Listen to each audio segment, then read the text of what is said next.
Dia 30 de setembro, terça-feira, memória litúrgica de São Jerônimo. Nosso Evangelho, segundo São Lucas, capítulo 9, versículos 51 a 56. Estava chegando o tempo de Jesus ser levado para o céu. Então ele tomou a firme decisão de partir para Jerusalém e enviou mensageiros à sua frente.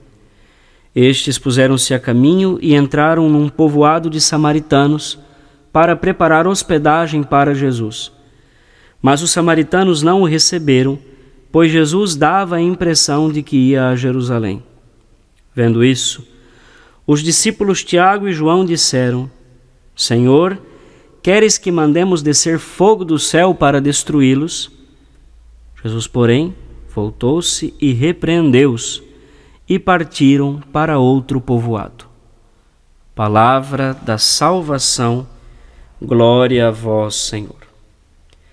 Caríssimos irmãos e irmãs, hoje nós concluímos o mês de setembro, mês que nós na Igreja do Brasil chamamos de mês da Bíblia, e estamos terminando justamente com a memória de São Jerônimo, que foi quem traduziu a Bíblia do grego para o latim, edição que ficou conhecida como Vulgata, e depois desta edição latina foram traduzidas tantas outras edições em todas as línguas modernas que nós conhecemos.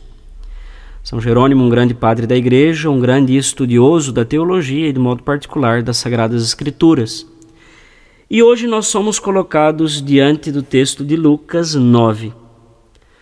O Evangelho de hoje começa dizendo o seguinte: Estava chegando o tempo de Jesus ser levado para o céu. Então ele tomou a firme decisão de partir para Jerusalém. Como eu já disse outras vezes ao longo deste mês, o Evangelho de Lucas é o Evangelho do caminho, porque começa com Jesus saindo lá da Galileia e, numa diversidade de caminhos, chegando até Jerusalém, lugar no qual acontece a sua morte dolorosa, a sua paixão e também a sua ressurreição. E hoje nós vemos que já estava chegando o momento de Jesus viver a sua paixão, morte e ressurreição para a salvação de todos nós, e é por isso que ele toma a firme decisão de ir até Jerusalém. Isto é muito bonito porque Jesus não vai a Jerusalém para fazer um turismo. Jesus vai a Jerusalém com a firme decisão de entregar a sua vida.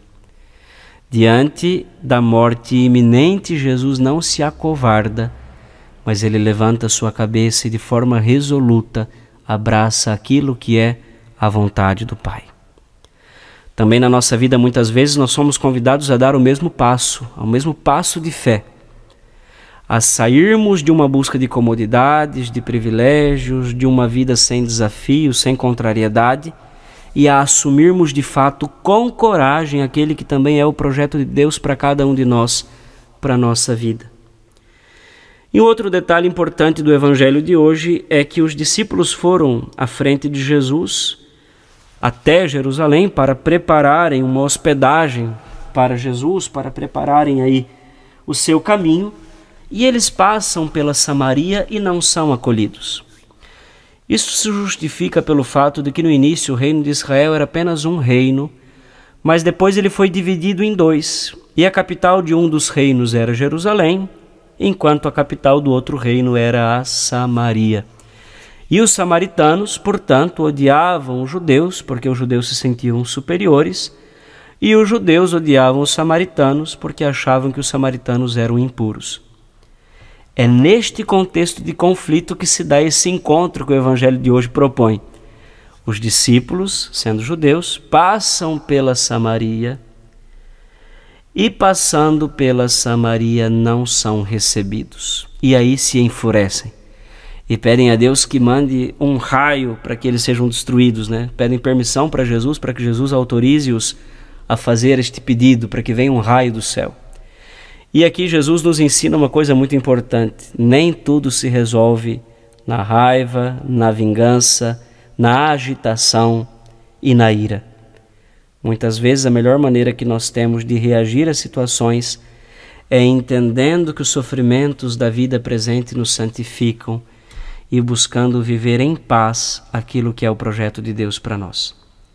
Às vezes, A Jerusalém que nos espera não é um martírio cruento como o dos mártires, como o próprio Jesus viveu, mas é a experiência da paciência e da docilidade em cada um dos dias da nossa vida, nas situações mais corriqueiras pelas quais nós passarmos.